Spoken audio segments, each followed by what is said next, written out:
নমস্কার। The power of astrology Sumanta G Chowdhury আমার YouTube চ্যানেলে আপনাদের সবাইকে স্বাগত।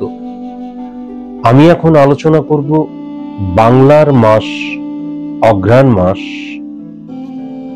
এই মাসটিকে নিয়ে মিথুন রাশির সাপেক্ষে এই মাসটি কেমন যাবে এবং যে 6টি ঘটনা ঘটবেই সেই 6টি ঘটনা নিয়েই কিন্তু আমি এখন আলোচনা করব, 6টি ঘটনার উল্লেখ করব।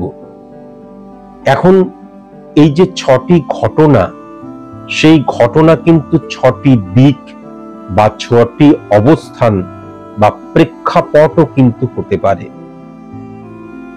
যদিও এটা আমি সার্বিক মতে আলোচনা করছি, তবুও মিথুন রাশির জাতক জাতিকারা এই 6টি ঘটনার কোনো না কোনো রিফ্লেকশন এই বাংলার মাস অঘ্রাণ মাসে পাবি। সেটা 5% বা 15% বা 50% বা 80%, সেটা ব্যক্তিকেন্দ্রিক ছক অনুযায়ী তার গ্রহগত সাপোর্টের উপর নির্ভর করছে, কিন্তু এই 6টি ঘটনা বা তার প্রভাব মিথুন রাশির জাতক জাতিকাদের উপর পড়বে।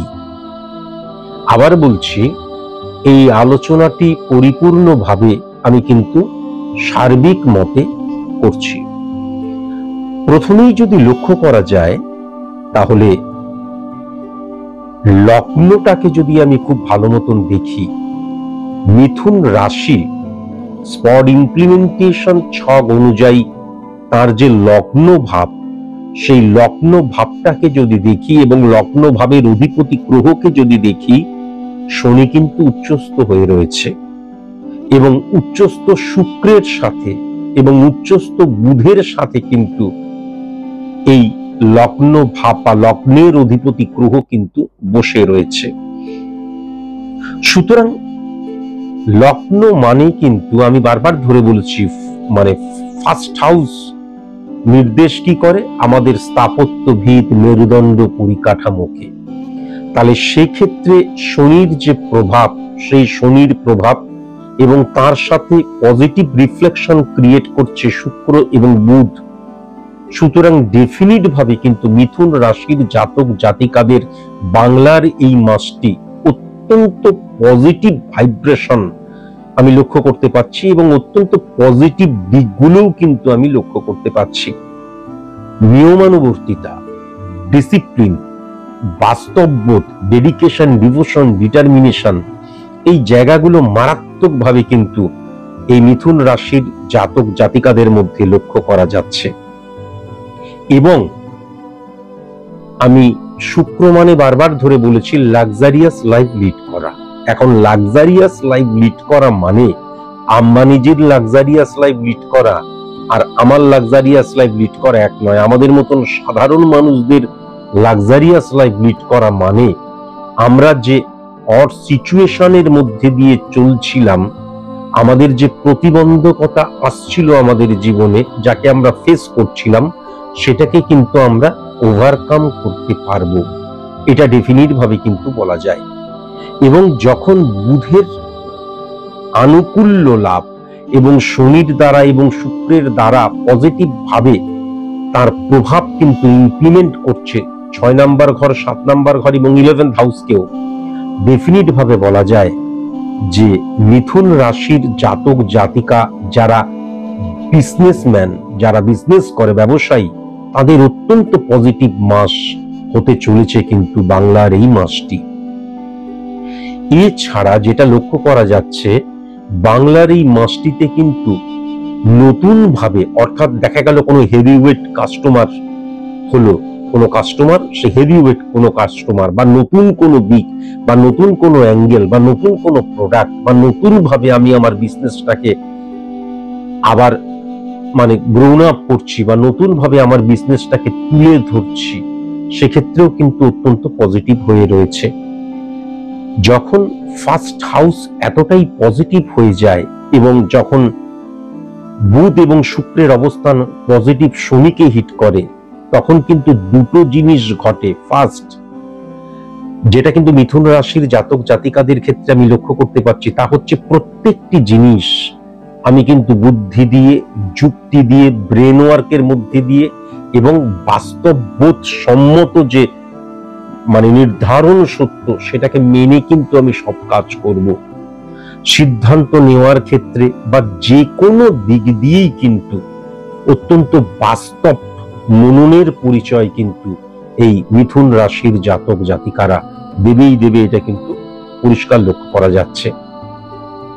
ইম্পর্টেন্ট ফ্যাক্টর যেটা, মঙ্গল এবং রাহুর অবস্থান কিন্তু অত্যন্ত ইনক্রিজ করছে এবং বৃহস্পতির ভাবগত বৃহস্পতির কিন্তু একটা আনুকূল্য লাভের জায়গাও লক্ষ্য করা যাচ্ছে। সুতরাং যারা সেলস মার্কেটিং রিলেটেড কাজ করে, যারা বাচিক শিল্পী, যারা কথা বলা এমন কোনো কাজ করে যেখানে কথা বলাটাই মেন, সেক্ষেত্রে তাদের চরম উন্নতির জায়গা এবং তাদের যে ফিল্ড, সেই ফিল্ডটা প্রসারিত হওয়ার জায়গা, বিজনেস ক্ষেত্র বা মার্কেটটা কিন্তু প্রসারিত হওয়ার জায়গাটা মারাত্মকভাবে কিন্তু লক্ষ্য করা যাচ্ছে।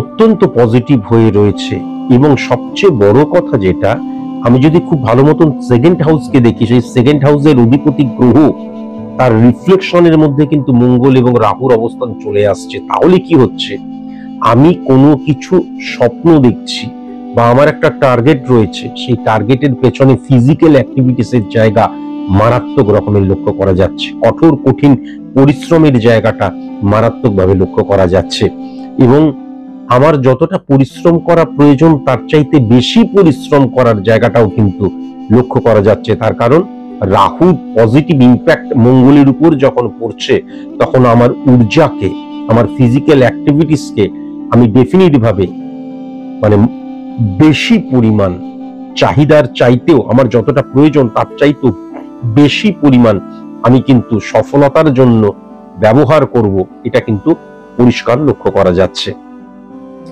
সুতরাং মিথুন রাশির জাতক জাতিকাদের ক্ষেত্রে আমি বুধের যে অত্যন্ত পজিটিভ ইম্প্যাক্ট, অর্থাৎ যুক্তি, বুদ্ধি, ব্রেন ওয়ার্ক, এই জায়গাটাও যেমন পজিটিভ লক্ষ্য করতে পারছি, ঠিক সেরকম ভাবে কিন্তু ফিজিক্যাল অ্যাক্টিভিটিসের জায়গাটাও অত্যন্ত পজিটিভ লক্ষ্য করতে পারছি। সুতরাং ডেফিনিট ভাবে কিন্তু সফলতার জায়গাটা অত্যন্ত পজিটিভ এবং সেকেন্ড হাউস যখন উচ্চস্থ হয়ে থাকে, কেননা সেকেন্ড হাউস কিন্তু আবার গজকেশরী যোগ সৃষ্টি করেছে, চন্দ্র এবং বৃহস্পতির একত্রীকরণ, সেখানে ইউরেনাস বসে রয়েছে, তাহলে আমি যতটা আশা করছি তার চাইতেও বেশি অর্থনৈতিক সফলতা আমার জীবনে আসবে, এটা ডেফিনিট ভাবে কিন্তু বলা যায়। সঞ্চয়ের জায়গাটাও লক্ষ্য করা যাচ্ছে এবং অর্থকে সঠিক মতন ইমপ্লিমেন্ট করার জায়গাটাও কিন্তু লক্ষ্য করা যাচ্ছে। আমি অর্থ পেলাম এবং অর্থটাকে খরচ করে ফেললাম, সেই জায়গাটা কিন্তু কখনো লক্ষ্য করা যাচ্ছে না। অত্যন্ত পজিটিভ বাংলা মাস, অগ্রহায়ণ মাস মিথুন রাশির জাতক জাতিকাদের ক্ষেত্রে অত্যন্ত পজিটিভ এবং খুব পজিটিভ রেজাল্ট কিন্তু দেবে, এটাও কিন্তু লক্ষ্য করা যাচ্ছে। আবার 5ই ডিসেম্বরে বক্রী বৃহস্পতি আবার মিথুনের ঘরেই কিন্তু পৌঁছে যাচ্ছে। সুতরাং আমার বৃহস্পতি কি, আমার ভেতরের যে জ্ঞান সেটাকে আমি ইমপ্লিমেন্ট করছি ফর সাকসেস, অ্যাচিভ সাকসেস, সেই জায়গাটা অত্যন্ত পাওয়ারফুল হয়ে যাচ্ছে। নিজের ভেতরের যে জ্ঞান, আমার নিজের ভেতরের যে অভিজ্ঞতা, সেটাকে সঠিক মতন অনুশাসনের মধ্যে দিয়ে ইমপ্লিমেন্ট করার জায়গা মারাত্মকভাবে কিন্তু লক্ষ্য করা যাচ্ছে। এখন 3 নম্বর ঘরটা যদি খুব ভালো মতন দেখা যায় লগ্ন দ্বারা স্পট ইমপ্লিমেন্টেশন ছক অনুযায়ী, তাহলে মঙ্গল উচ্চস্থ হয়ে রয়েছে। সুতরাং দৃষ্টিভঙ্গির জায়গা পজিটিভ হয়ে রয়েছে, মানসিকতা মনোভাবের জায়গাটাও কিন্তু অত্যন্ত পজিটিভ হয়ে রয়েছে। এখানে একটা প্রবলেম কিন্তু লক্ষ্য করা যাচ্ছে, সেটা হচ্ছে আমি যদি 4th হাউসের শুক্রকে লক্ষ্য করি, সেই শুক্র কিন্তু সমসপ্তমে যে মঙ্গলকে হিট করছে, সে রাহু কানেক্টেড হয়ে রয়েছে। সুতরাং স্বামী এবং স্ত্রীর মধ্যে কিন্তু একটা আন্ডারস্ট্যান্ডিং এর অভাবের জায়গা ব্যক্তিগত জীবনে লক্ষ্য করা যাচ্ছে। বা যতটা মিথুন রাশির কোন জাতক বাস্তববোধ সম্মত ধ্যান ধারণার মধ্যে দিয়ে সমস্ত কাজকর্ম করবে, তার স্ত্রীর জায়গাটা কিন্তু অনেক ক্ষেত্রে স্ত্রী ভুলভাবে নিজেকে ব্যবহার করার জন্য দেখা যাচ্ছে মিথুন রাশির জাতকদের যে উন্নতির ক্ষেত্র সেটা কিন্তু ডিক্রিজ হয়ে যেতে পারে, নষ্ট হয়ে যেতে পারে। বিশেষ করে কিন্তু সাংসারিক ক্ষেত্রের মধ্যে একটা আন্ডারস্ট্যান্ডিং এর অভাব হতে পারে এবং ছোটখাটো ব্যাপারে কিন্তু মনোমালিন্যতার জায়গা লক্ষ্য করা যাচ্ছে। এখান থেকে ভেরি ভেরি কসাস এবং কনসাস অবশ্যই কিন্তু হওয়া প্রয়োজন। 1 2 3 4 5 যদি আমি খুব ভালো মতন দেখি, 5 নাম্বার ঘরে কিন্তু কেতু বসে রয়েছে। কেতু মানে কি? স্যাটিসফ্যাকশনের কারকতা। কেতু মানে কি? ছায়া প্ল্যানেট, ক্যালকুলেটিভ প্ল্যানেট, তার নিজস্ব কোনো পাওয়ার নেই। সে যদি পাওয়ারফুল কোনো গ্রহের আন্ডারে বসে থাকে তবে সে পাওয়ারফুল হয়ে যায়। তাহলে মাথায় রাখার প্রয়োজন আছে যে এই কেতু কিন্তু বুধের ঘরে বসে আছে, সেই বুধ কিন্তু স্ট্রং পজিশনে বসে রয়েছে শনির সাথে, শুক্রের ঘরে এবং শুক্রের সাথে। তাহলে ডেফিনিট ভাবে কিন্তু আমি সফলতার জায়গাটা লক্ষ্য করতে পারছি এবং এই সফলতাটা তখনই কিন্তু সফলতাটা সঠিক মতন পাওয়া সম্ভব যখন আমার মধ্যে বাস্তব বোধ, যখন আমার মধ্যে ডিসিপ্লিন, যখন আমার মধ্যে ডেডিকেশন, ডিভোশন, ডিটারমিনেশন এবং যখন আমার মধ্যে কিন্তু কমিউনিকেশনের জায়গাটা অত্যন্ত পজিটিভ থাকবে। এটা কিন্তু অবশ্যই মাথায় রাখার প্রয়োজন আছে। আবার যদি বৃহস্পতির অবস্থানটা লক্ষ্য করা যায় অত্যন্ত পজিটিভ, সুতরাং মিথুন রাশির জাতক জাতিকাদের ক্ষেত্রে আমি যেটা দেখতে পাচ্ছি সার্ভিসের জায়গাটা কিন্তু অত্যন্ত পজিটিভ হয়ে গেছে। সার্ভিসের জায়গাটা কিন্তু মারাত্মক রকমের পজিটিভ হয়ে গেছে। নতুন নতুন অপরচুনিটি আসার জায়গা, বা অনেক ক্ষেত্রে কিন্তু আমি কোনো সার্ভিসে পরীক্ষা দিচ্ছি, অকৃতকার্য হচ্ছিলাম, বাংলার এই মাসে কিন্তু কৃতকার্য হওয়ার জায়গাটা লক্ষ্য করা যাচ্ছে এবং শত্রু নাশের জায়গাটা লক্ষ্য করা যাচ্ছে। আমার যদি কোনো ঋণ থাকে সেখান থেকে আস্তে আস্তে বেরিয়ে আসার জায়গাটা লক্ষ্য করা যাচ্ছে, রোগমুক্তির জায়গাটা লক্ষ্য করা যাচ্ছে। যদিও বৃহস্পতি 3695 কানেকশনের মধ্যে দিয়ে সূর্যকেও হিট করছে, সুতরাং মিথুন রাশির জাতক জাতিকা যারা হার্ট রিলেটেড প্রবলেম রয়েছে তাদেরকে একটু কসাস এবং কনসাস অবশ্যই হতে হবে। এই যে আমি যে বৃহস্পতির যে আমি ভাইব্রেশনের মধ্যে দিয়ে সূর্যের কথা বললাম, সেই সূর্য কিন্তু বুধের সাথে বসে রয়েছে এবং বুধাদিত্য যোগও সৃষ্টি করছে। বুধের সাথে বসে আছে বলতে ভাবগত বুধের ঘরে এবং বুধের আনুকূল্য লাভ কিন্তু পাচ্ছে, সুতরাং বুধাদিত্য যোগ সৃষ্টি করছে। সুতরাং বিজনেস ম্যানেদের ক্ষেত্রে আমি আগেই যেটা বললাম, বুধাদিত্য যোগ মানে হচ্ছে ইনক্রিজ হওয়া, তুলে ধরা। তাহলে কিন্তু বিজনেস ম্যানেদের ক্ষেত্রে অনেক অপরচুনিটি আসার জায়গা। বিজনেস ম্যানেদের ক্ষেত্রে কিন্তু যে মার্কেটটা, সেই মার্কেটটা কিন্তু প্রসারিত হওয়া, নতুন প্রোডাক্ট লঞ্চ করার জায়গাটা এবং কাস্টমার বৃদ্ধির জায়গাটাও লক্ষ্য করা যাচ্ছে।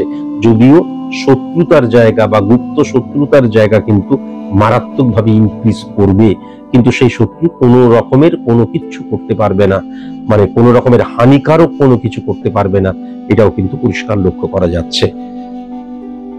এখন আমি যদি মঙ্গলকে খুব ভালো মতন দেখি, তাহলে মঙ্গল বৃহস্পতি এবং রাহুর সাথে বসে থাকলেও সমসপ্তমে সে কিন্তু যে শুক্রকে হিট করছে। 10 নাম্বার ঘর ভেরি ভেরি ইম্পর্টেন্ট। মঙ্গল এবং শুক্রের অবস্থান বা রাহু এবং মঙ্গলের সিচুয়েশন যেটা লক্ষ্য করা যাচ্ছে যে আমার ক্ষেত্রে এমন অনেক সময় আসতে পারে যখন সফলতা আমি লাভ করতে শুরু করছি, আমি সফল হতে শুরু করছি, বা আমি অর সিচুয়েশন থেকে আস্তে আস্তে ওভারকাম করতে শুরু করছি, তখন হঠাৎ করে কিন্তু আমি ফাটকা রিলেটেড জায়গায় চলে যেতে পারি। ফাটকা রিলেটেড মানে চটজলদি সফল হওয়ার, সেটা যে কোনো ক্ষেত্রে, ফিনান্সিয়াল দিক দিয়ে হতে পারে, সেটা একটা সম্পর্কের দিক দিয়ে হতে পারে, সেটা পড়াশোনার ক্ষেত্রে হতে পারে। হ্যাঁ, চটজলদি আমি সফল হওয়ার প্রচেষ্টা করতে পারি। এই জায়গাটা কিন্তু ভেরি ভেরি কসাস এবং কনসাস অবশ্যই হওয়া প্রয়োজন, কেননা success is the maximum utilization of ability that you have. বারবার ধরে বলেছি সৌকর্ম সানিন্দতি স্বপ্রভেদ সুচিতা ত্যাজ্যতি প্রাণ পাপিস্তা প্রণতি কৌনিস্বাদৌরিব্য সুচিত সৌভং সার্বা। প্রত্যেকটি পরিবর্তন আসে কিন্তু কর্মের মধ্যে দিয়ে, আর আমি যেমন কর্ম করব সেই অনুপাতেই কিন্তু আমি ফল পাবো। ফ্লুকে, দানে, ভিক্ষায় যখন আমি কোনো সফলতা পেলাম, সেটা ক্ষণস্থায়ী, কয়েক দিনের সফলতা, আবার হারিয়ে ফেলবো যদি না সফল হওয়ার মতন উপযুক্ত আমি না হই। খুব সাবধান কিন্তু হতে হবে। আমি কিন্তু যেটা দেখতে পাচ্ছি, আত্মীয় স্বজন থেকে খুব একটা পজিটিভ ভাইব্রেশন পাচ্ছি না, বরং গুপ্ত শত্রুতার জায়গা বা আত্মীয় স্বজনের জন্য পারিবারিক ঝামেলার জায়গা মারাত্মকভাবে লক্ষ্য করতে পাচ্ছি। সন্তান ক্ষেত্রটা আমি একদম পজিটিভ লক্ষ্য করতে পাচ্ছি না। সন্তানের দিকে আরেকটু দৃষ্টিপাত করা প্রয়োজন, কেননা সন্তান কিন্তু ভুল পথে চালিত, পরিচালিত বা ইলিউশনের শিকার হয়ে যাওয়া এবং সেখান থেকে সে ভুলভাবে নিজেকে ব্যবহার করছে, এটাও কিন্তু লক্ষ্য করা যাচ্ছে, যার সুদূর প্রসারী ফল যদি দেখা যায় তাহলে কিন্তু খুবই মারাত্মক, এটাও কিন্তু আমি দেখতে পাচ্ছি। ভেরি ভেরি কসাস এবং কনসাস কিন্তু এই ক্ষেত্রে অবশ্যই হতে হবে। আমি একটা কথা অবশ্যই বলবো যে শনি এবং বুধ অত্যন্ত উচ্চস্থ হয়ে রয়েছে, কিন্তু শনি বুধ শুক্র সমসপ্তমে যে মঙ্গলকে হিট করছে, অন্তত ভাবগত মঙ্গলকে যখন হিট করছে, তখন অনেক ক্ষেত্রে না আমরা চটজলদি সফল হওয়ার জন্য আমাদের মনের মধ্যে যে বাসনা রয়েছে, আমাদের মনের মধ্যে যে আকাঙ্ক্ষা রয়েছে, যুক্তি দিয়ে সেটাকেই সত্যি বলে মনে করি। আমি বহুবার এক্সাম্পল টেনেছি। 1001 টাকায় ফ্ল্যাট পাওয়া যাচ্ছে, 1001 টাকায় আপনি ফ্ল্যাটটা নিয়ে নিন, তারপর আপনি ধীরে ধীরে ধীরে ধীরে সারা জীবন ধরে আপনি টাকাটা শোধ করবেন। এটা কখনো সত্যি নয়, কিন্তু যুক্তি দিয়ে বুদ্ধি দিয়ে এটাকে সত্যি বলে আমরা মেনে নিচ্ছি। নেগেটিভ অনেক সময় 0 ডাউন পেমেন্টে আপনি গাড়ি নিয়ে চলে যান, বাইক নিয়ে চলে যান, এটা কখনো সত্যি নয়, এটা ফাঁক পাতা রয়েছে, আমরা বুঝতে পারছি না। যুক্তি দিয়ে বুদ্ধি দিয়ে আমরা সেটাকেই সত্য বলে মনে করছি। যদি ফ্যামিলি ফ্রেন্ড থেকে থাকে, খুব কসাস এবং কনসাস অবশ্যই হওয়া প্রয়োজন। দূরের বন্ধু থেকে উপকার পাওয়ার জায়গা লক্ষ্য করা যাচ্ছে, কিন্তু কাছের বন্ধু বান্ধব আত্মীয় স্বজন এদের থেকে আমি একদম পজিটিভ রেজাল্ট পাওয়ার জায়গাটা বিন্দুমাত্র লক্ষ্য করতে পারছি না। শ্বশুর বাড়ি থেকে কিন্তু মানসিক আঘাত পাওয়ার জায়গাটাও আমি মারাত্মকভাবে লক্ষ্য করতে পারছি। গৃহের বয়স্ক মানুষেরা অকস্মাৎ অসুস্থ হয়ে পড়তে পারে, সেই জায়গাটাও কিন্তু আমি মারাত্মকভাবে লক্ষ্য করতে পারছি। অনেক ক্ষেত্রে এমন হতেই পারে, যখন আমি আস্তে আস্তে আমার সিচুয়েশনটাকে ওভারকাম করছি, তখন আমার যে আর্থিক সঙ্গতি, আমি মাসে দেখা যাচ্ছে 60,000 টাকা ইনকাম করছি, 50,000 টাকা ইনকাম করছি, 70,000 টাকা ইনকাম করছি, কিন্তু আমার চাহিদাটা অনেক বিরাট। তার কারণ ঋণ থেকে যেমন বেরিয়ে আসার জায়গাটা লক্ষ্য করা যাচ্ছে, সেরকম চাহিদা ফুলফিল করার জন্য ঋণগ্রস্ত হয়ে পড়ার জায়গাটাও কিন্তু মারাত্মকভাবে লক্ষ্য করা যাচ্ছে। এখান থেকেও কিন্তু ভেরি ভেরি কসাস এবং কনসাস হওয়া ভীষণ প্রয়োজন। আজকের মতন এইটুকুই। নমস্কার।